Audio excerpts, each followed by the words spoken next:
Today we will be seeing the 18th lesson, heredity. Before going into the lesson, let us remember what we studied in the lower class.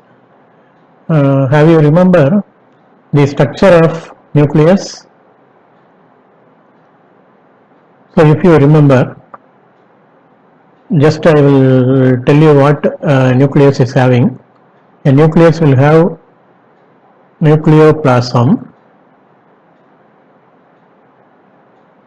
and it will have nucleolus, and it will have chromatin reticulum. So this chromatin reticulum during cell division turns into a structure called chromosomes.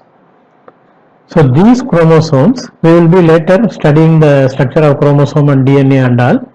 These chromosomes are made up of the DNA, and this DNA is the hereditary material in all the living organism.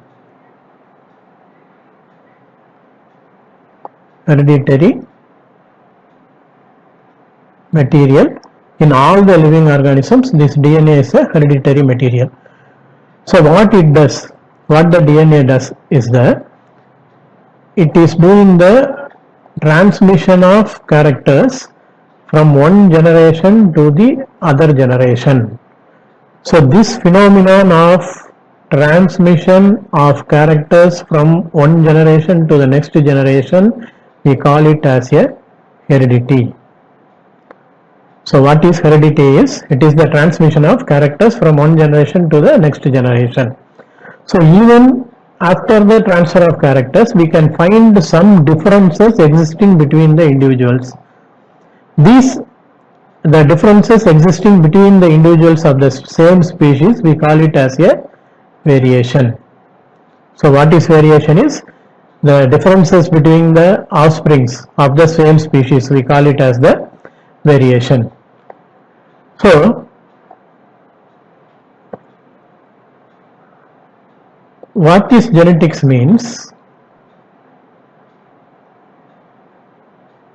the branch of biology that deals with the genes, genetic variation and heredity of living organism is called as a genetics. So the genes are responsible for the physical outlook and biological functions. So whatever we are or whatever we look is because of the genes we received from our parent. So the genes are responsible for any individual's physical outlook and biological functions. So now we know that the word like begets like. That means all the living beings produce offsprings of their own kinds is the meaning of that word like begets like. So we have received characters or traits from our father, mother, and sometimes we have been inherited from our grandparents. So in this part what you have to remember is what is genetics,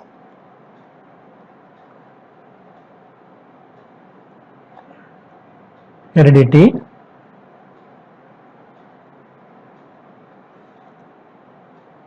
variation,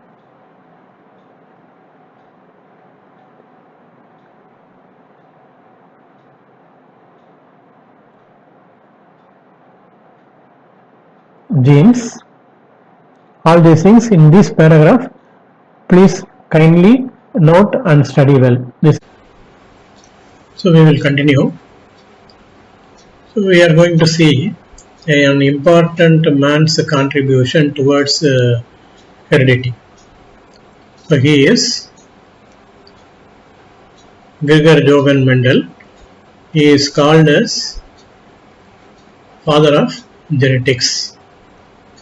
Birger Johann Mendel, father of genetics.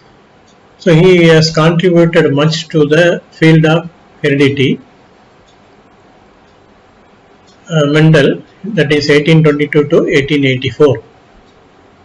He is an Austrian monk, that is working in a monastery, like a temple monastery, and he has, through his experiments, he has done some experiments and discovered the basic principles of heredity, how the characters are transmitted from one generation to the other generation.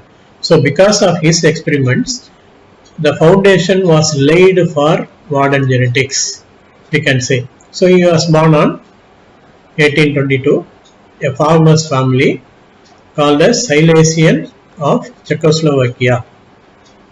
So he has finished his high school at the age of 18 and entered into a Augustinian monastery.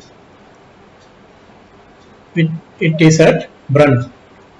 As a priest he has entered, and he went to the University of Vienna for teaching or taken training in physics, maths and natural science. He took training in physics, maths and natural science, and he has returned same place in 1854, and he continued to work as a priest and teach in high school. So during his leisure time, he has started his experiment in the garden pea plant, that is Pisum sativum. The botanical name is Pisum, which normally we used to have in our cooking, the pea plant, garden pea plant. He has done some experiments. So 9 years he has took some experiments in the garden pea, that is 1856 to 1865, and he has worked on nearly 10,000 pea plants, 34 different varieties. We will see some 7 different varieties after this. So he has noted down why he was successful, means this is one of the reason. Whatever the work he has done, he has noted down, and he is differing from others. Before Mendel, some people also did some experiments, but they don't have any recorded evidence. But Mendel, whatever he did, he had a recorded version in paper, what he has done. So he was successful in his attempt. So Mendel, for his study in pea plants, he has found out some characteristics, features in the pea plant. Some of them are, he has found some, we are having some 7 different types of characters, that is seed shape. He found a round shaped seed and wrinkled seed. Wrinkled, we know, a perfect round is round, and somewhat like this is called as a wrinkled seed. And he had a second character called seed color, that is he has chosen yellow and green. And seed coat color, we know what is a seed coat, that is colored seed coat and white seed coat. Then pod shape, the entire pea pod, that is inflated, which is flat and constricted, more or less like this it will be having. So we call them as constricted pod, we used to say. Then pod color, he had green and he had yellow. Then flower position, axillary flower and terminal flower. What is axillary flower means? We have one node and we have another node in the plant. So in this nodal region, if any leaf arises, that is the angle between the main stem and the leaf petiole is called as a axil. So from here, if any flower arises, we call them as a axillary flower. So if it is arises in the terminal region of the plant, we call it as a terminal flower. So yes, sixth character, flower position. Then stem length, what is the height of the plant, we can call. One is a long, another one is a short. These are the 7 different characters Mendel found in the pea plant. Not only 7, he had many, but for his experiment he has chosen some 7 different characters for his study. Then he has done some results and he has recorded everything. Then what is the reason for Mendel's success? Why he is successful, or why he was successful? Means the pea plant is naturally a self-pollinating plant. We know what is self-pollination. You remember from the earlier classes and all. And we can very well, or we can able to raise pure breeding individuals. Then it has a short lifespan. If a plant is having a short lifespan, we can, it is an annual plant, or within a year it used to grow and give flower and seed, everything. So we can have to, within a short time we can raise several generations we can raise. Then it is easy to cross pollinate. That is, what is cross pollination means? Taking an anther from a one flower or a one plant to the other plants, another flower, is called as cross pollination. And it is having some well defined contrasting characters. We saw now that 7 different contrasting characters. The same, it is having a deeply defined contrasting characters, and the flowers are bisexual. That is, bisexual means having male and female in the same flower. We call it as a bisexual flower. Because of these 3 reasons, Mendel was successful. So study all these 5 points for a short answer. It may be asked. Short answer question, kindly see.